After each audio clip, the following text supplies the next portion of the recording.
ones. Hello.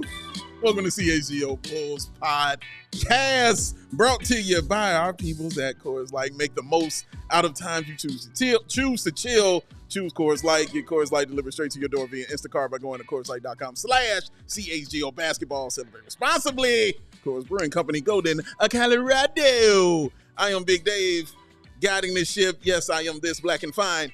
That is my guy, Will the Go Gottlieb over there. But on the ones and twos is Sarah Bear. Hello. She's in the house. Hi. Hi. How are you? I'm wonderful. That's and good. of course, Peck Manor's own. The Mish House. The tank top is out. The Coors Light is cold. That man, Matthew Peck. How are you, sir? Well, I'm kind of cranky right now because my nieces are at the beach and I'm sitting here talking to y'all. But we love you too, Matthew. Yeah, it's good to see you too, man. There's nowhere I'd rather be than sitting up in this dingy loft while the rest of my family is off gallivanting on a beautiful day up here in northern Michigan, because I love y'all just so much. Thank you, Matt. I know you mean a little percentage of that. What up, Sean?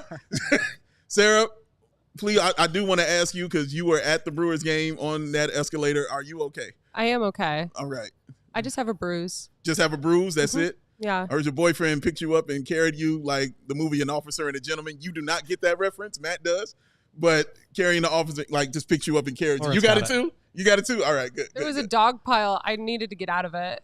Okay, all right. I needed to get out of there. That's called true love is what I'm saying. Yeah, at least I know that, he's good under those type of situations. So, that is good. Yeah, he passed the test. All right. Well, it's good to see you. I'm glad you're all right. Thanks. And I'm glad you're here because we are talking Bulls today. We're going to dive back into DeMar DeRozan and see if there's any possibility that he can still maybe get to the Lakers. And is there another team that's a front runner? Matt's favorite, the Miami Heat, is that a front runner? We don't know. But there's another team that's also come out, and that is the Sacramento Kings for DeMar DeRozan, y'all. Not Zach LaVine, but for DeMar DeRozan. We're going to get into that. And, of course, it wouldn't be our show without some Lonzo Ball news. We got some Lonzo Ball video to see, so we're going to get into that. But first, let's start with the Lakers and what they have just done. LeBron James says, I'm not waiting around anymore. LeBron James. And said, I'm going to go ahead and get this money together. How about that? Reporter from Woj, LeBron James has agreed to return to the Los Angeles Lakers on a 2-year, $104 million contract that includes a player option for the 2025-26 season and a no-trade clause. The max deal of $104 million would put the Lakers about $1 million over the league's new punitive salary second apron and would severely limit the team's roster flexibility. Hello. James's agent, Rich Paul, is planning to discuss with Lakers GM Rob Pelinka the possibility of taking the $1 million or so below the maximum to keep the Lakers under the $188.9 million second apron. Will, please explain this to people like myself about second aprons and things. All I see is that LeBron James got a fat check and they can't trade him. LeBron James got a fat check and now they can't trade him. Thank you. That's the long and short of it. No. Off to the beach you go, Matt. Basically, why this is interesting is LeBron was willing, reportedly, to take a pay cut in order to create enough space for the Lakers to bring in somebody using the mid-level exception. Mid-level exception is $12.9 million. There was some rumblings that maybe Klay Thompson would go into that. Maybe Jonas Valanciunas would go into that. Maybe DeMar DeRozan would go into that. None of that happened. Now LeBron's like, I'm tired of waiting for you guys to figure out which veteran can come into the mid-level. I'm just going to take my max because I'm LeBron James and I can get as much money from whatever team that I want. Yeah. So that's what he did. And when he did that, he put the team above the first apron. So it's still possible that a guy like DeMar or another star that the Lakers end up wanting to trade for gets traded to the Lakers. But now this becomes a lot harder. Reason being, they're above the first apron. It means that they can't take in players and stay above the first apron. Okay. In other words, they have to get below the first apron in order to make that trade. And that means dumping salary. So you've got D'Angelo Russell, you've got Gabe Vincent, who's making $11 million, Jared Vanderbilt's $10 million, Rui Hachimura is making $17. You can move some of those guys, but teams in the league aren't just like, yeah, I'll take on a player for money. They're like, no, I want to pick with that, please. Yeah. And otherwise, I'm not doing it. So now you're looking at, okay, I got to attach a pick to trade Rui Hachimura to the Nets or D'Angelo Russell to the Nets. And then I've got to attach something to another player to the Bulls to get DeRozan to come here because he wants to sign for more than we're able to give him. That means the Bulls need to be involved in order for this thing to work, and that means the Bulls are going to be asking for picks. So that just made things a lot more challenging for the Lakers to get DeMar. I'm not sure that it's even worth it to them at this point because, like I said, you got to attach a pick to D'Angelo Russell to get rid of him, and you got to attach another pick to Rui Hachimura to get rid of him and get DeRozan in there. Is that really the best use of their picks and their cap space? I would say probably not, but who knows what the Lakers are really up to doing at this point. But all that to say, it just makes it a lot more challenging. And that has been kind of the story of DeMar DeRozan's free agency right now. As good a player as he is, as much money as he deserves, there just aren't a lot of teams that are interesting to him that also have the space to give him the years and dollars that he wants. Sign-and trades need to be 3 years. That means that a team has to commit to him a lot of money on a 3-year deal. And that's just a tough thing to do when you're talking about a 35-year-old veteran who doesn't fit great next to LeBron and AD, all things considered. So just becomes even more difficult. Obviously, this isn't like saying anything derogatory about DeMar. He's a great player. It's just the situation that he's in right now. And so he may have to end up, taking less money that he wants, a shorter term deal than he wants so that he can get back onto the free agent market next summer when more teams are projected to have cap space. Matt, do you think this is the end of the DeMar DeRozan dream coming back to his home city in LA? It certainly sounds like it for now, at least. Like as Will just laid out, it's still possible in certain unlikely ways that DeMar finds his way there, but the Lakers roster appears set. And, I am very much someone who feels with how Will just explained it, like as a Bulls fan, like I don't want to just take on crap salaries of crap players to help the Lakers facilitate this DeMar deal unless there's also serious draft capital attached to it. And that doesn't seem like something that the Lakers are capable of doing right now because they don't really have draft capital that they can trade. So, honestly, my hope at this point for DeMar is finding himself a home for 1 year somewhere and then maybe finding an opportunity a year from now to get that last big payday if that's what he's still looking for. As a Bulls fan, I find it very interesting that now another team has sort of entered this conversation, and I'm not talking about Miami Heat. Screw them. They really have also, like the Lakers, very limited ways that they can bring DeMar in, like taxpayer whatever $5.2 million or a veteran minimum. I think that athletic report that came out earlier today was talking about for Miami being a front runner for DeMar, despite the fact that they can't pay him. And now all of the curiosity in my mind is looking over at Sacramento, especially knowing that there is a piece over there that the Bulls are reportedly interested in. And now we're maybe again talking about getting something for DeMar in a sign and trade, maybe, when it seemed like 24 hours ago, Bulls fans were getting ready to resign themselves to the fact that we were going to just watch DeMar walk away in free agency for nothing. But I would say this just before we get into any more specifics. Yes, it kind of sucks to lose DeMar for nothing, but I actually think that it could be better than, like Matt's saying, bringing back a bunch of salary that you don't want or having to attach players that you do want in order to make the money even. You don't want to put yourself in a situation where you're further hamstrung just because you wanted to help DeMar get where he wanted to go. I know the Bulls are a player-first organization, at least they want to be, but you don't set yourself back in doing that. So at the end of the day, DeMar might not have the home that he wants to go to, but that doesn't mean that just letting him go for nothing isn't the best solution because it leaves you flexible. Now you have $13 extra million before you reach the luxury tax. Maybe that means you can trade Zach LaVine and take more money back in order to help facilitate things. Maybe a team like the Warriors, for example, send you back Wiggins and another big salary that they don't want.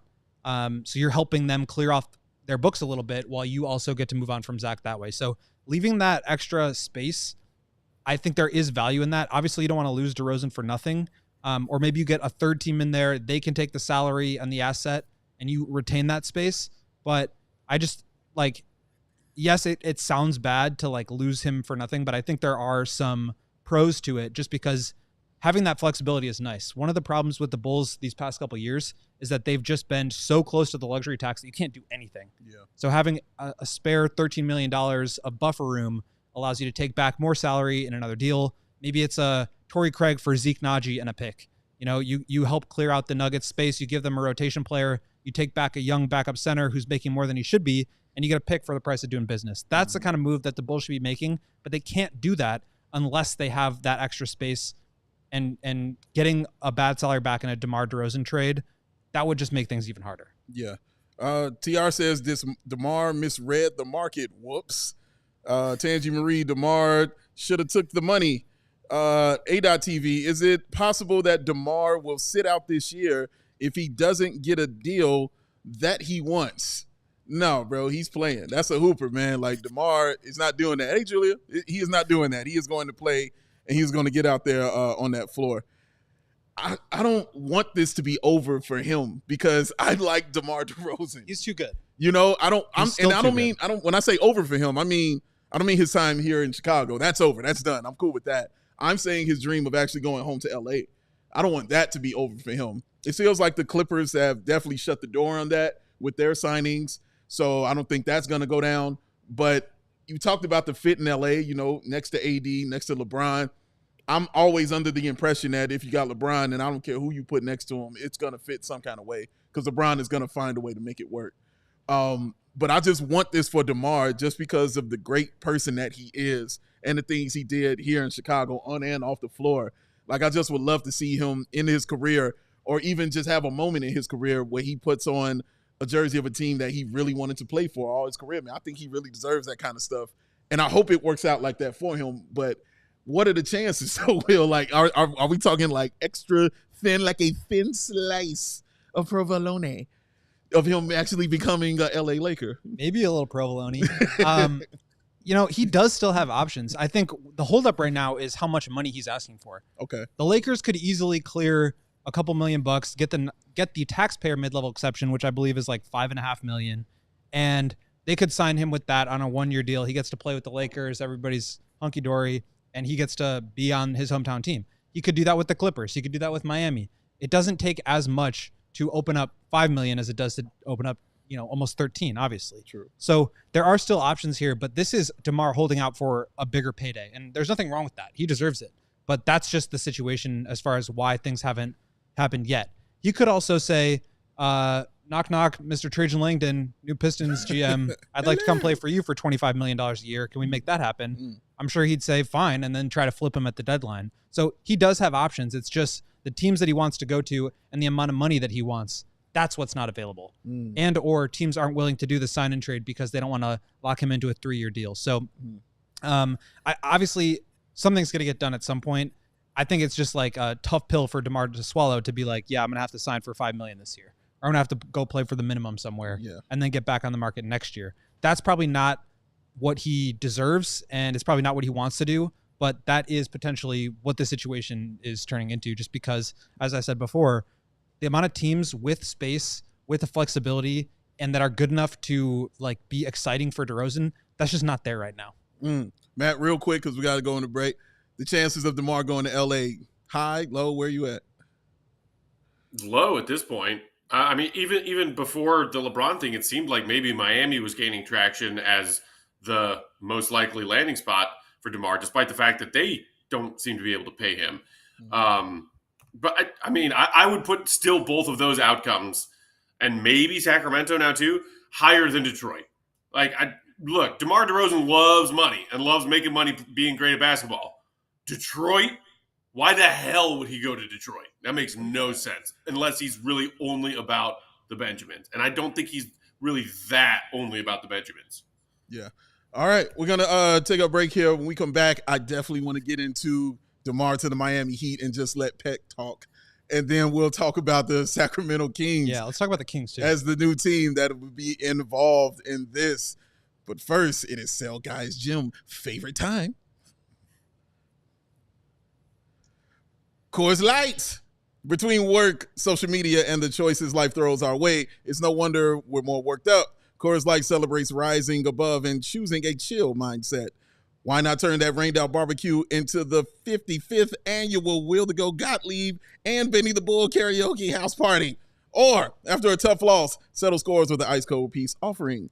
Make the choice to choose chill, then reach for a cold Coors Light and that mountain cold refreshment, because when the mountains turn blue, you know just what to do. It's Coors Light. It's cold lagered, cold filtered, and cold packaged for a smoother finish. When you embrace a chill mind state, it's that time to choose chill, and you crack open that Coors Light because it is mountain cold refreshment that is crisp and refreshing as the Colorado Hurricanes.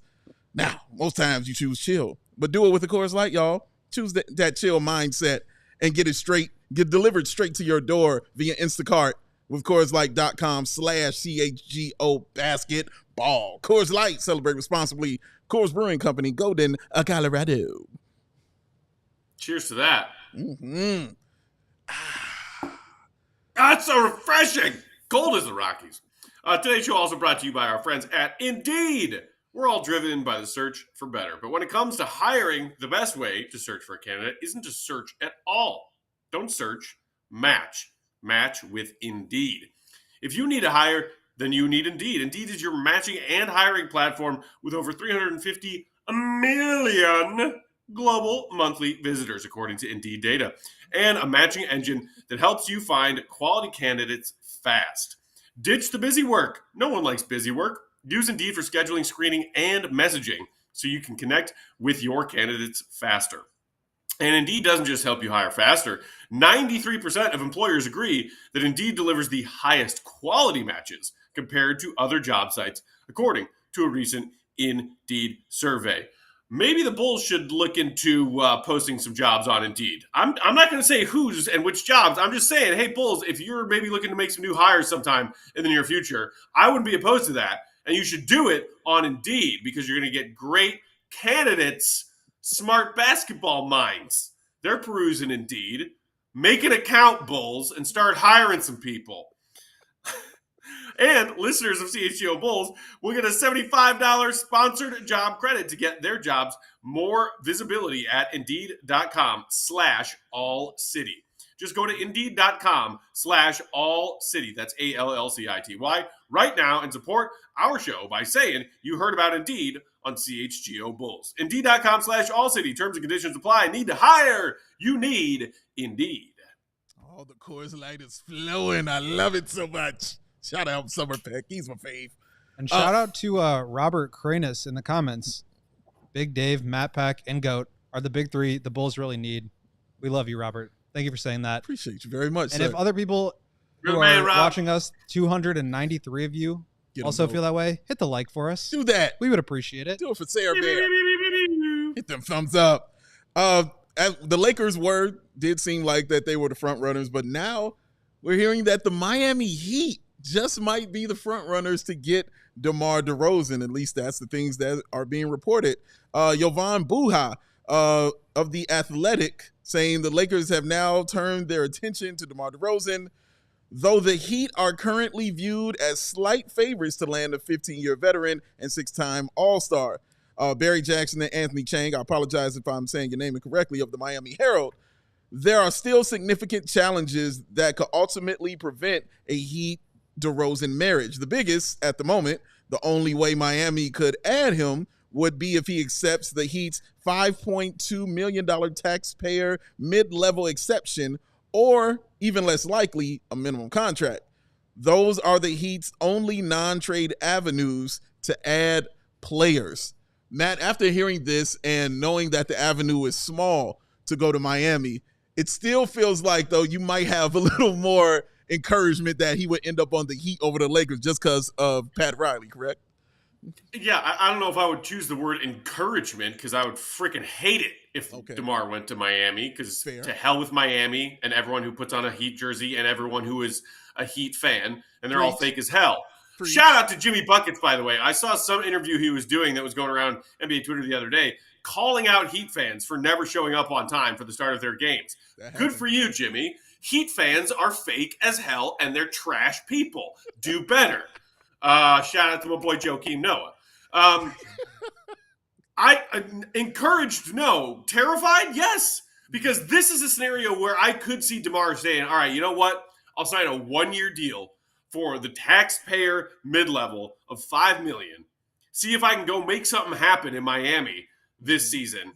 Actually make a playoff run with a team that has gone to the NBA Finals twice in recent years against all odds. To me, that is something that DeMar could arrive at, thinking through his now shrinking and limited options as an unrestricted free agent.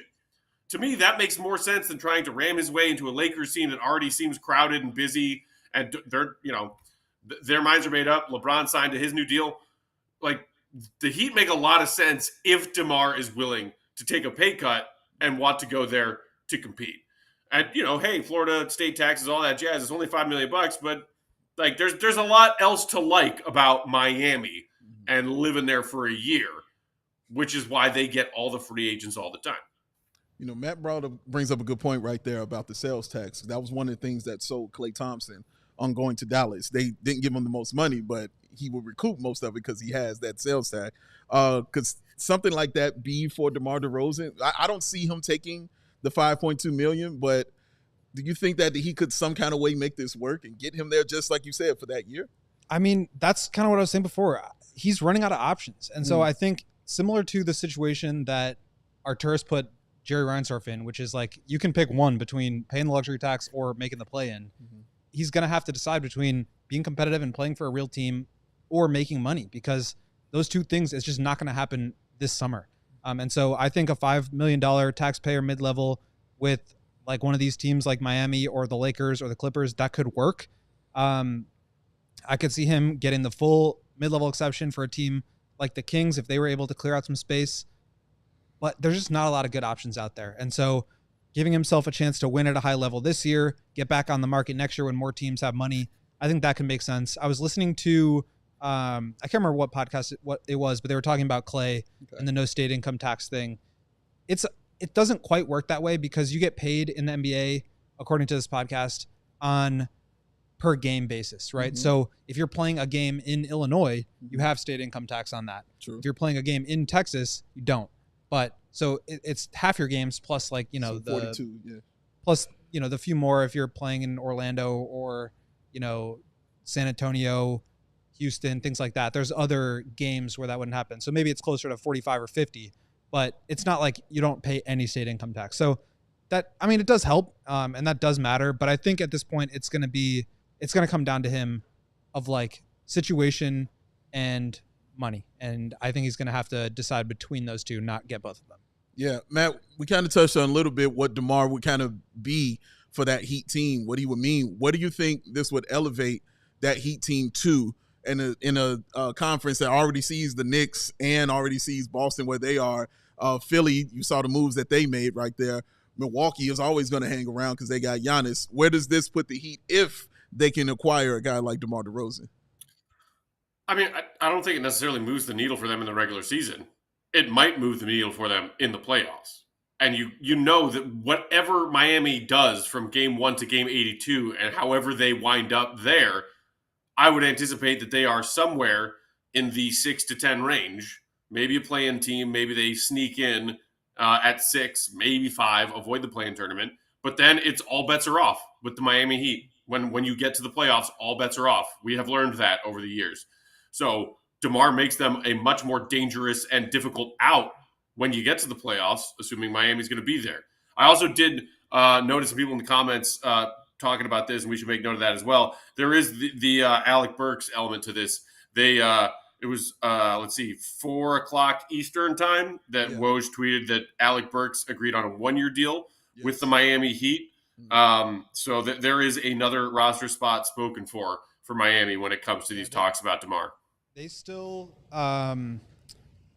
they're still not above the second apron, so they could still get that taxpayer mid-level, but they have, 5, 6, 7, 8, 9, 10, 11, 12, 13 roster spots filled. So they do have space, but they've got Haywood Highsmith. They've got Caleb Martin kind of hanging in the wind here. So we'll see if they decide to go to another team that the 76ers have been linked to Caleb Martin. That could open up space. To me, that's an upgrade for them. I mean, you mentioned the regular season not being that much different. They won 46 games last year, and they were the 8th seed. The 76ers won 47 as the 7th seed, 47 as the 6th seed for Pacers, 47 as the 5th seed for the Magic, and 48 for the Cavs as the 4th seed. Even the Bucks only won 49 games as the 3 seed. So that's a 3-game separation between the 8th seed and the 3rd seed. I do feel like DeRozan would help them in the regular season. I think he would help them in the playoffs too. But like with the Heat, Devil Magic playoffs, Spoelstra, Jimmy Butler, Heat culture nonsense. Who knows if they even need him? So I think it would help them in the regular season. They'd get 2 more wins against the Bulls that they didn't have last year. When the Bulls split the season series. So I do think it would help them a little bit. Maybe not make them a 50-win team, but I could see them jumping into the top 4 or 5 if they do get DeRozan, and that matters. I mean, that helps you, take a load off of Jimmy. He doesn't have to play every single game, and you don't have to like scramble and scratch in the claw when he's not there because DeRozan will show up every single night. And at $20 million to $25 million for 3 years, maybe you're not getting a great value deal there. But at $5 million for 1 year for DeRozan, like that, he is going to exceed the value of that contract. And so I would be, if I were the Heat and I could sign DeRozan to that, I'd be thrilled. I think if that were on the table from DeRozan's standpoint, it would already be done. And I think he's still holding out for a better option at this point. And so that's why I think he's still in waiting. So if they're saying basically the money is not going to get him there, the trades basically is what it will take for, the Bulls to actually, get them DeMar DeRozan.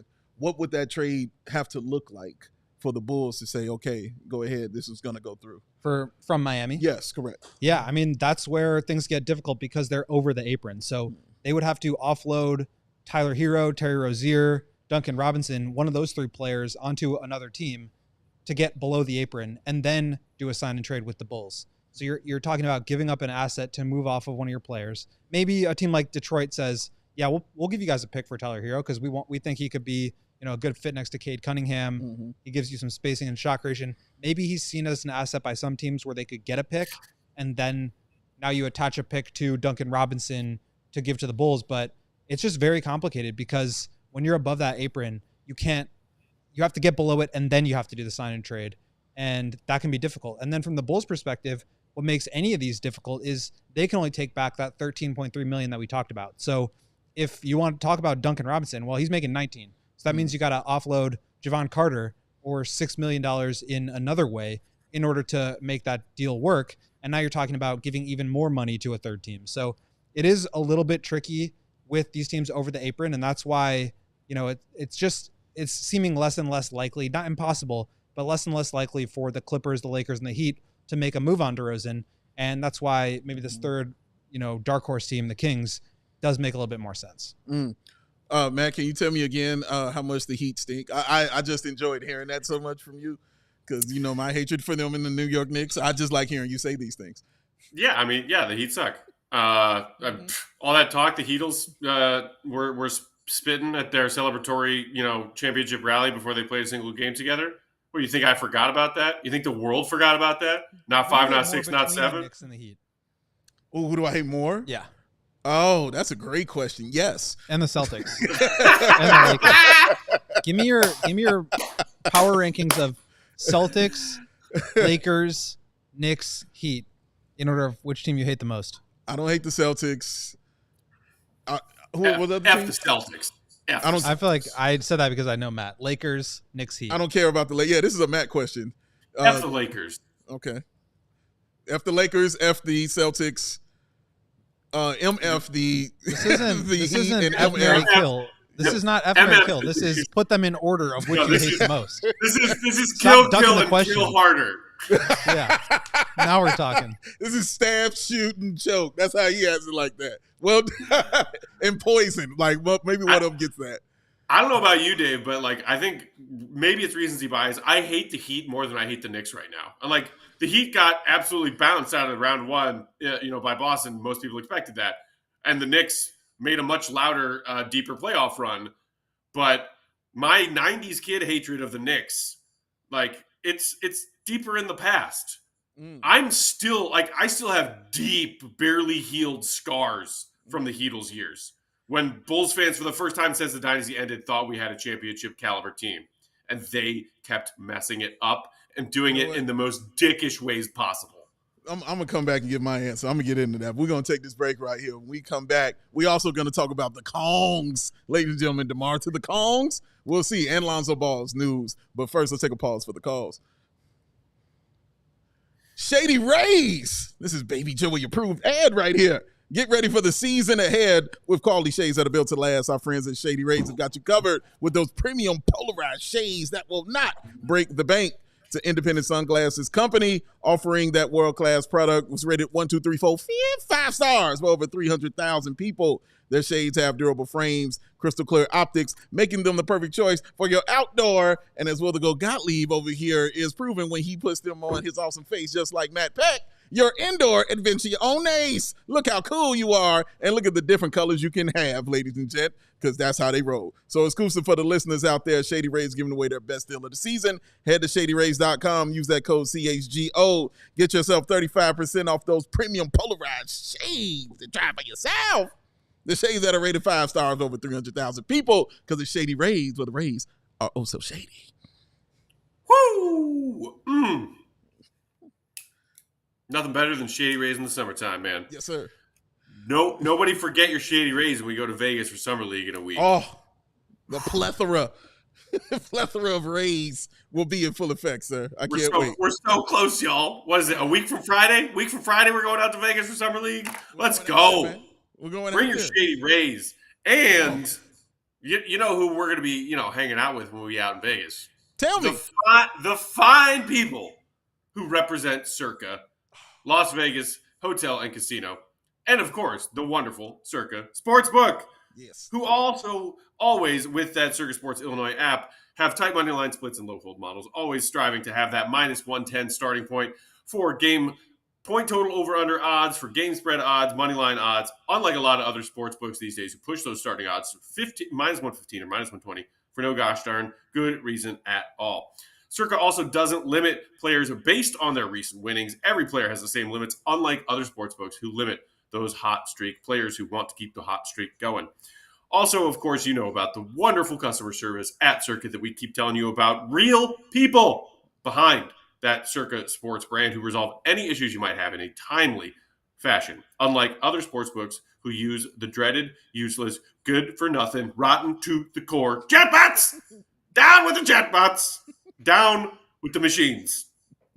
Download the Circa Sports Illinois app at circasports.com/Illinois-app to sign up today. Be also on the lookout for Circa's various watch parties, events, and tailgates in and around the Chicagoland area. Shout out to them. They're always rocking with our CHGO Cubs 120 Club on Cubs Friday afternoon games. If you or someone you know may have a problem with gambling, call 1-800-GAMBLER. That's 1-800-426-2537. Text GAMB to 833-234. Visit AreYouReallyWinning.com.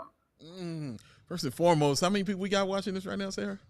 We got over 300? 380 and only 47 likes and 1 thumbs down. We're going to need to get those likes all the way up, y'all. Shout out. Thank y'all for joining us. Over 380 people hanging out with us. But show us your love and show Sarah Bear hers too by getting those thumbs up. Show how much you love the coolness on your screen of Matt Peck and Will to Go Gottlieb by hitting that thumbs up button, y'all. Hit it. Get them thumbs up. Not every day is guaranteed, so hit the like button. This is true. I think the one thumbs down was Troll Joe, who was giving a thumbs down for the lack of thumbs ups. I think that's what that was. He wants more thumbs. Give Troll Joe. Oh, there he is. Ah! Thumbs. Drive yourself. Only Troll. He the only one that can hear that pitch when I hit that. That's the reason I go so high when I do that. But to answer your other question, Matt, to what you said, listen, I hate them all. I hate the Knicks. I hate the Heat. I don't care about the Celtics, but I don't have a hate for them because they didn't really matter to me and my Bulls fandom. And I forget the other team you said. Oh, the Lakers. Yeah, I've never hated the Lakers. I used to like the Lakers. I never hated the Lakers at all. And plus, the Bulls beat the Lakers in the championship, and it's something I tell my brother-in-law all the time, who's a huge Lakers fan.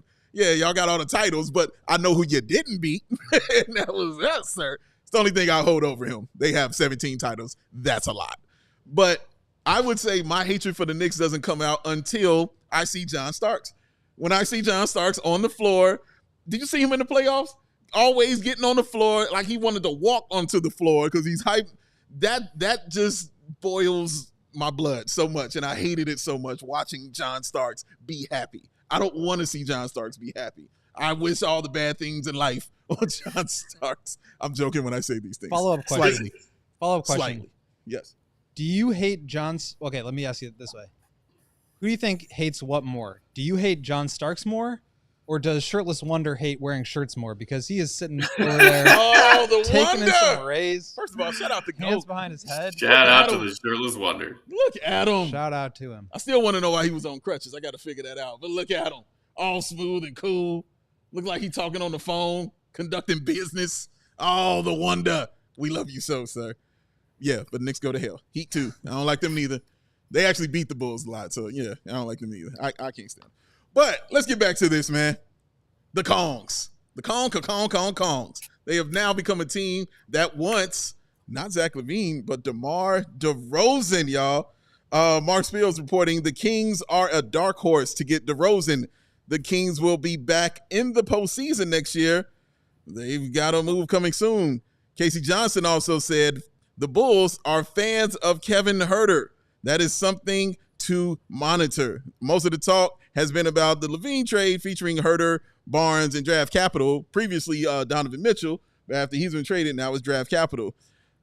I'm a little surprised by hearing that DeMar DeRozan is somebody that they're looking at now, because it's always been Zach LaVine for me, sir. How do you look at this? It's a little surprising. I don't know if I love the fit, although, I just don't know how much that really matters to teams, because it's like this idea that you can only play with one guy who has the ball. That's just not how it works. I think what's more complicated about that is the pace of play. DeMar's walk up the floor, get to his spot, and get to his shot. The Kings are fast, man. They're getting up the floor. They're, doing dribble handoffs. They're coming off of screens. So more than the fit with DeRozan, I think makes less sense to me than the Lakers or the Heat, because I think DeRozan can fit into those systems a little bit more easily. But the Kings are trying to make the playoffs. They're trying to get back into it. And here's how they can do it. They are currently $9.4 million below the luxury tax. So that means they can offer him $9.4 million contract into cap space if they want to. And he could take that. But that's, again, less than the $12.9 million mid-level exception that was yesterday reportedly not enough for him. So what does that mean? Sign and trade. Sign and trade a little bit easier with a team like the Kings because, again, they're not above the first apron. So they can offer basically DeMar $9.4 million plus whatever outgoing salary they have. The Bulls like Kevin Huerter. So Kevin Huerter's making $16.8 million this year. That means they could offer him $9.4 million plus 16.8. That's $26.2 million, where the Bulls would get Kevin Huerter. The Kings would give DeMar a bigger contract than it seems like he's getting from anyone else. And maybe everyone's happy. Except there's one problem with that. Okay. If the Bulls were to take back Kevin Huerter, they would be $3.5 million into the luxury tax, which we know they're not going to do. No. The dreaded chat box? No. The dreaded luxury tax. So, how do we solve this problem? There's a couple ways. Number one, you could attach Javon Carter's $16.5 million to DeMar DeRozan, and you would have to, that would have to come out of what DeMar makes. So, 6.5 minus 26.2, which is what you were originally going to give DeRozan, minus Javon Carter 6.5. Okay. You give DeMar 19.5. You attach Javon Carter. You get Kevin Huerter back. Boom. It works. Except now the Kings are in the luxury tax. Okay. So you could find a third team like the Jazz or the Pistons or the Spurs, and you could say, here's a couple of second-round picks. Take Javon Carter for us so that we can make this deal work. But the Bulls get Huerter. The Kings get DeRozan. A third team gets Javon Carter and a couple of second-round picks. Reggie Jackson was just traded with 3 second-round picks to the Hornets. Maybe it's something like that. So that's one option. Second option would be that same 26.2 that you could offer DeRozan, and you subtract Dalen Terry, his $3.5 million. Now you give DeMar 22.5 plus Dalen Terry, and that actually works. Both teams are now below the luxury tax, except the problem is the Bulls are now giving up a young player when they're going into a rebuild around their young players. So that doesn't make sense. But what if the Kings attached a first-round pick to Kevin Huerter, and now they said, okay, we're getting the best player, we're getting another young player asset, we're giving you a contract we don't really want. How's the first-round pick sound for the price of doing business? Sounds pretty great to me, except the Kings already owe their first-round pick to the Hawks. So they could say, we can give you a pick starting 2 years after that conveys. We could give you the pick if it falls inside the top 12, which is where it's currently protected. Or maybe it's a handful of second-round picks, some other deal. But that's the complication with it. It's difficult because you want to keep both teams below the luxury tax, and you want to give DeMar as much money to make him happy. That's 3-year deal for DeMar worth $20 million, where you have to give up Dalen Terry, or where you have to have the Kings now attach a couple of second-round picks, maybe give you a second-round pick back, and that's just a lot of picks and assets going out the door just to get DeMar, who's a free agent. So this situation, like you kind of start to understand that the Bulls do have some leverage here. They can say, well, yeah, you guys want DeMar and you're willing to give him as much money, but that doesn't really benefit us because we don't want to take on this contract. So give us a first-round pick and, okay, deal. Otherwise, like, no. So that could be powerful for the Bulls to be able to get an asset back if they decide to play it that way. But it just goes to show you how difficult all these moving parts are. And now maybe you have to involve a third team. Maybe you have to get assets going another direction too. So it is a little bit challenging. As I was figuring out all of this to be able to explain it on the show, I ended up just writing it down too. So if you want to read more about the options, you can go do that. That's on our site, allchgo.com. Let's go. Up right now. But it just goes to show that, like, even the teams with space, this is very complicated because the Bulls are still up against the tax if you take back more than $13 million. Matt, your thoughts on DeMar DeRozan to the Kongs? Yeah, I mean, like, I think Kevin Huerter is a fine player. If he is maybe a part of this equation because the Bulls front office really like him as a player.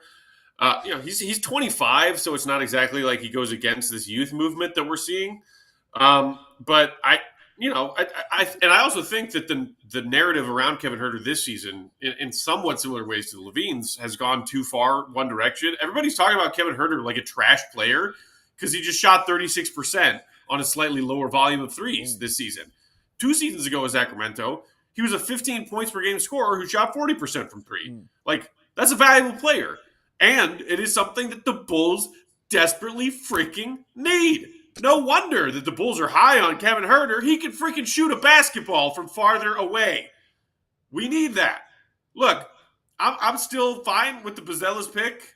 I'm still skeptical about the way he shot from three-point range his season with the Ignite.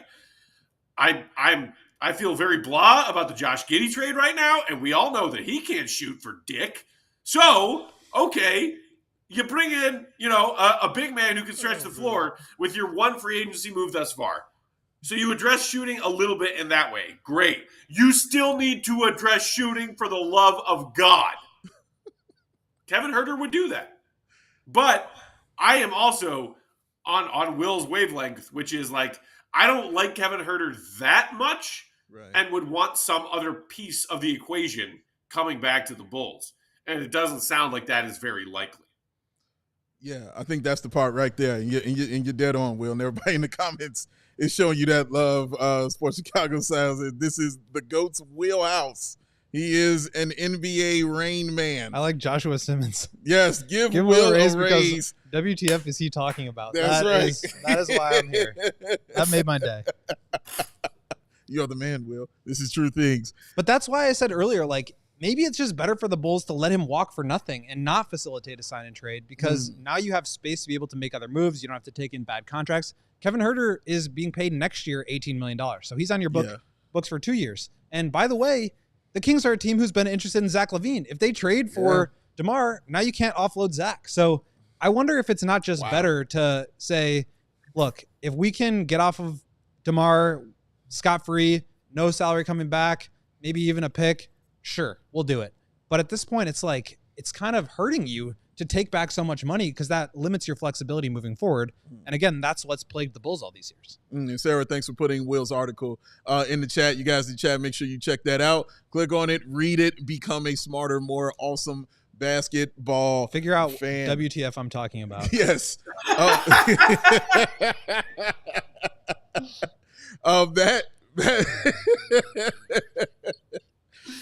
Do you agree with Will here when he's talking about just letting DeMar let the Bulls to let DeMar just walk without them really recouping anything? Because just hearing him talk about it, you're kind of bringing me in on that. Like, it sounds like it makes a little sense. I don't want it to be that way because it's DeMar DeRozan. He's still a valuable player, but the league is the one setting the value right about now, right? Yeah, I think that makes sense. I mean, is it an either or situation? Like, hey, if you just let DeMar walk for nothing and you just clear your books in some capacity that way, and maybe also the Kings are still interested in Zach LaVine, and we can solve the get off of LaVine's contract problem too, then you're killing two birds with one stone. Good luck in free agency, DeMar. Thanks, Kings. I do find it interesting that for the 2 years that we have heard about the Kings being maybe a landing spot for Zach LaVine in a trade, now, Marc J. Spears is on NBA Today and says, hey, Kings are going to make a move. They've been kind of quiet so far, but they're going to make a move, and they are a dark horse to land DeMar DeRozan. Like, now it's like, what, 2 players that the Bulls are trying to move on from are connected to Sacramento. I still think the better solution from the Bulls seat is, can you figure out the Zach LaVine problem? And can you move forward there? Because if that is still a possible avenue, then I think that is what they need to be exploring and talking to Sacramento about, more than helping them facilitate a sign and trade for DeMar. Because I think one of those is a bigger problem that needs solving. I definitely agree with you, but the other downside of that, or I guess like the other side of that coin, is now you've just cleared out, if you trade LaVine to Sacramento, now you've just cleared out a bunch of space and you become probably a more likely destination for DeMar to return to. And is that what you want to do now? Do you want to put yourself in a position where, yeah, you bring back DeMar for a couple of extra million and maybe try to move him, but like those extra wins in the first half of the season before you can trade him, those still count to your record.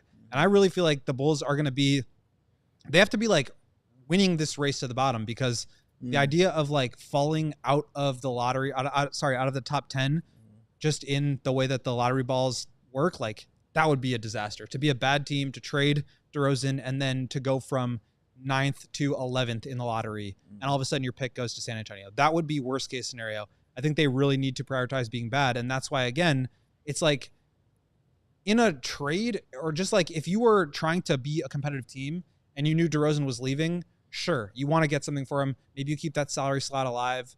Somebody asked in the comments, how much would the Bulls get from letting DeRozan walk? That's what would open up that $13 million. If they bring him back, they would be, for anything more than $13 million, they would be over the tax, which again, they're not going to do. So I do think there's value in just letting him walk because it opens up flexibility. But what I don't want to have happen is, okay, you finally move off Zach, but now you're in a situation where you actually can offer the most to DeMar, and he thinks it makes sense to sign a 1-year deal, stay here so he doesn't have to find another new home, and then get back on the market. I think that really sets you back because it makes you too good this year, and they really have to prioritize being bad.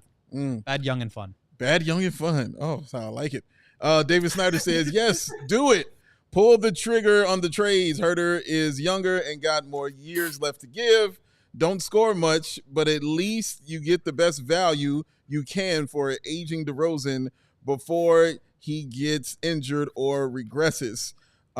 Jamie Andy says, will y'all ever admit y'all were wrong about paying Zach? Will you ever admit you were wrong about paying Zach? No, because I thought that he should have got the contract then. I think he should get the contract now. It was what the market dictated at that point in time. It was either that or let that man walk. And at that point in time, I was not ready to let Zach LaVine just walk out the door for nothing after the years that he put in. So I had no problem giving him the money. Yeah, that was such a tricky situation. As you said, Dave, like the market dictates how much you make, not like necessarily how good you are. The problem is like no other team, I don't think, was going to be offering him the full amount that the Bulls could offer. So if they were, trying to nickel and dime him on years or on the player option or on some of this other stuff, he might have said, all right, well, screw you guys. I'm going somewhere else. Or I'm going to work out a sign and trade and go somewhere else. I'm going here. When you are coming off the best season that you've had in 5 seasons, and, he played really well that year. Obviously, there was the injury, but you did have to prioritize bringing him back. I don't think it obviously it turned out to be the wrong decision because he's now this like toxic asset that nobody wants to take on. But the process, I don't think, was wrong. The original sin was like not trading him earlier. They could have in 2020, instead of trading for Vooch, they could have said, okay, we've got Kobe White, we've got Lowry, we've got Wendell, we just drafted Patrick Williams. instead of trading for Vooch, let's trade Zach for the kind of package that DeJounte Murray or Donovan Mitchell got. Let's get 3 future first-round picks in here and a young player. All of a sudden, you're really cooking. You keep your pick that year. Maybe it's Franz Wagner. Maybe it's, Jonathan Kuminga or Scotty Barnes even, if you were bad enough to move up in the lottery. Now you've got your franchise player in the draft. You got multiple picks coming in. You're cheap. Maybe Lowry starts to develop a little bit more and turns into the player he becomes. That, I think, was the time when they could have traded him. But when they traded for Vooch instead and they let it get past that situation, now you've got to bring him back. This was not a situation where it's 35-year-old DeMar and you're starting to go a different direction. This was first good season in years. You've got DeMar and Vooch under contract. Lonzo, maybe he comes back, maybe not, but like Caruso's still here playing at a high level. You've got to keep this team together. So at that point in time, I don't think it was the wrong decision. Sure, it was too much, and it ended up being more difficult than you would have hoped. Sure. But once they let it get to that point, that is just kind of what they had to do. Yeah. Matt? Yeah, I think Will laid it out pretty well. I mean, I've been doing Bulls podcast for almost 10 years now, and you can go back and check the tape. Shout out to my guy, Jordan Malley, OG, Debatables, Locked On Bulls. Back in the early rebuild post-Jimmy, he and I were both of the opinion that Lowry was going to be the guy and should be the guy. Go back and find the old episodes. You can literally check the receipts on that. We were both higher on Lowry than we were on Zach. It so happens, for a variety of reasons, and now hindsight, whatever, whether it be player development failures, coaching staff, and X's and O's decisions that the staff was making, for whatever reason, Zach developed faster than Lowry did in those systems. And Zach ended up being the one that they decided to keep. Such is life. That's the reality of what happened. Also, shout out to our guy, Joe Cali of the Sun-Times. He and I had a fun little back and forth on Twitter the other day where he was talking about, like, where all of the people, like the Zach LaVine max contract lovers out there are awfully quiet right now in the, poking the bear way that Cowley is so great at doing to Bulls fans on Twitter. And I just replied and said, hey, raising my hand right here, Joe, I don't think anyone was ever in love with Zach LaVine's new contract. There are some of us who saw the logic in it being the best of a limited amount of not great options that the Bulls had at their disposal, and were fine with it, okay with it, not enthusiastic about it by any means. And Cowley was like, oh, really? Here's Matt, like, jumping off the SS LaVine that he's been proudly, like, sailing around for years. And I'm like, no, Joe, check the tape. I have said from the beginning, it was, I thought, the best decision of the options that they had available. And you said, like you said, Will, hindsight now, is it a bad contract that the Bulls are looking like they might be stuck with and trying to get off of? Yes. But at the time, I still stand on the fact that it was the best of the bad options. And I still even more aggressively stand on the fact that I dare Joe Cowley or anyone to find a significant number of Bulls fans who were out there with trumpets and red carpet after the Bulls signed Zach to that contract.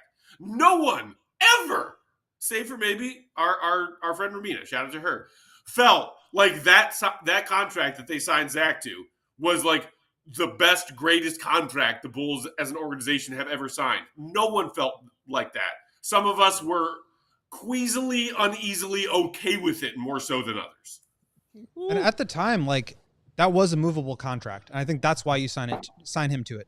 He's 27. He's coming off an all-star season.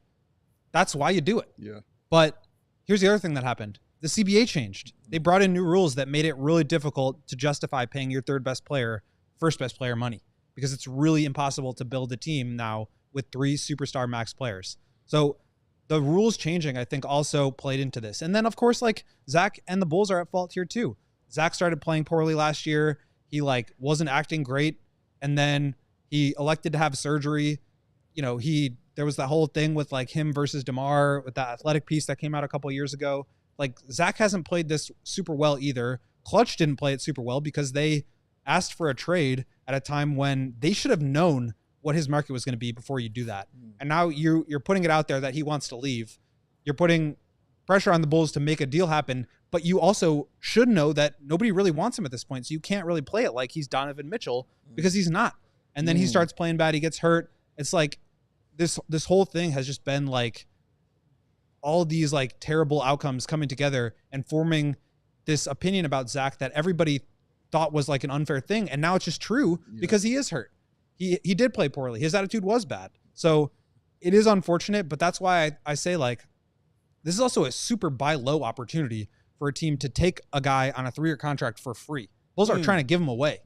And just from like an opportunity cost standpoint, like this is a buy low, sell high situation. That's why I would not be surprised if Danny Ainge comes in and says, yeah, give us that Portland pick. We'll take Zach. You can take this bad contract. John Collins maybe. And then Zach plays really well and they flip him at the deadline for 2 more picks.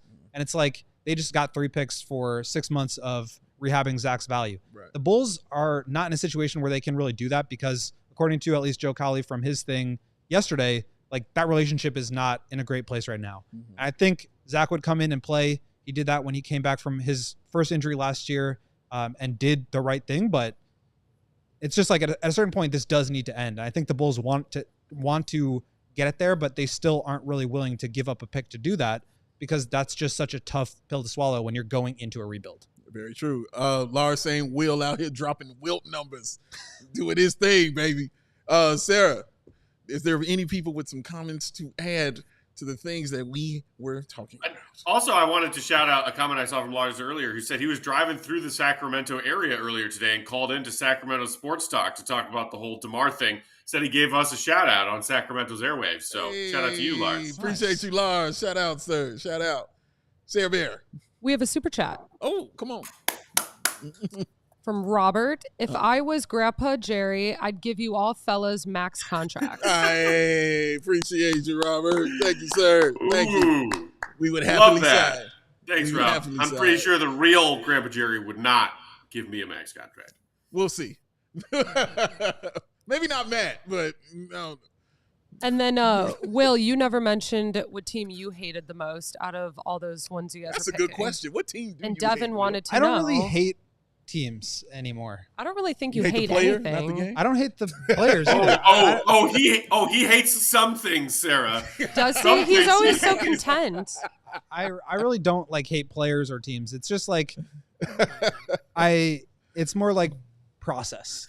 I like to think about it in terms of like if I was the front office, what would I do? And I can agree or disagree with what the Bulls front office is doing based on that. So I don't really like think about it from that perspective or like get really wound up when I watch LeBron or whatever. When I was a kid, for sure I did. Yeah. But that's just changed as I've gotten more like deep into it. Such an adult answer, man. It's like, no, give us a 6-pack and let us yell. All right? What are you talking about? You like people.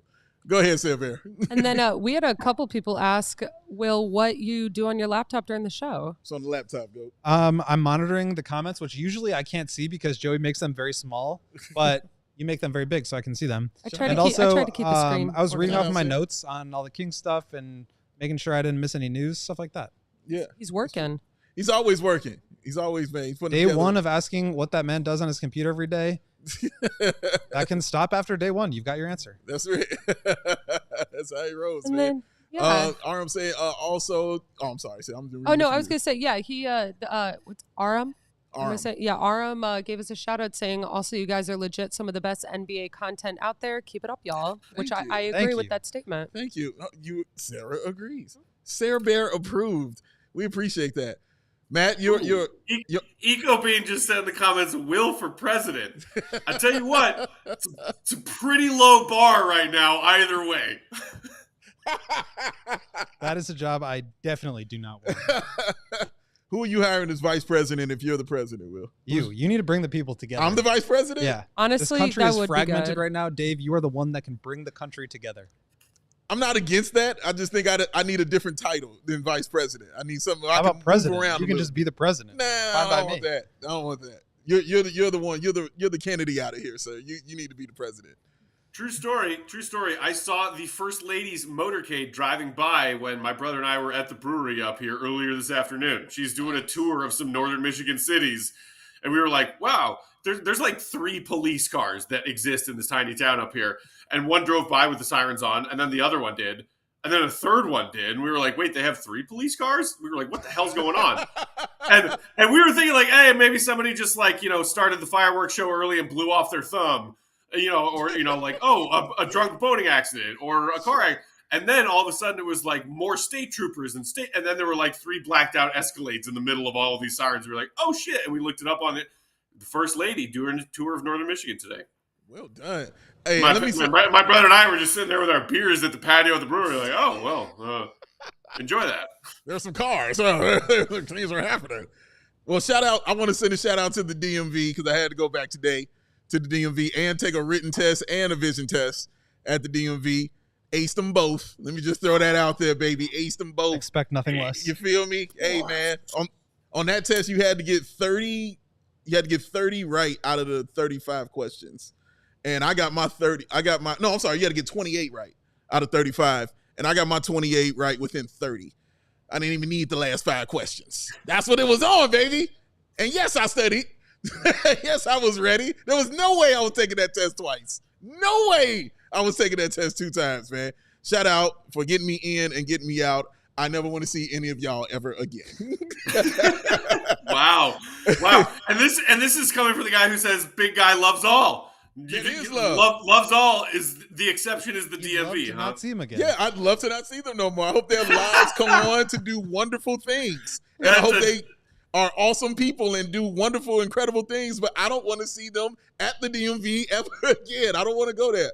That's a cop-out. That's a cop-out technicality, man. I think you have to take loves all out of your Twitter bio. I think that's absolutely a lie. not. You cannot define what lie. love is, Matt. You can't define what love is, sir.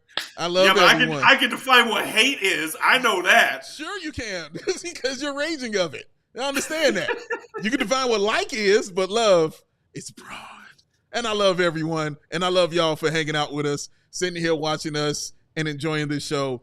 Thank y'all for tuning in. Make sure you're reading everything Will is writing. We will be back tomorrow. Well, not tomorrow, but the next day. Because tomorrow you need to be with your family on the 4th. But we will be back the next day, y'all, with more Bull stuff for you to enjoy. For Sarah Bear on the 1s and 2s, Will the Go Gottlieb putting up 81. Matt Peck about to go play with the nieces. I am Big Dave. Just going to go do Big Dave things. We out, y'all. Enjoy your 4th. Peace, love. We gone. We all silly like the mayor.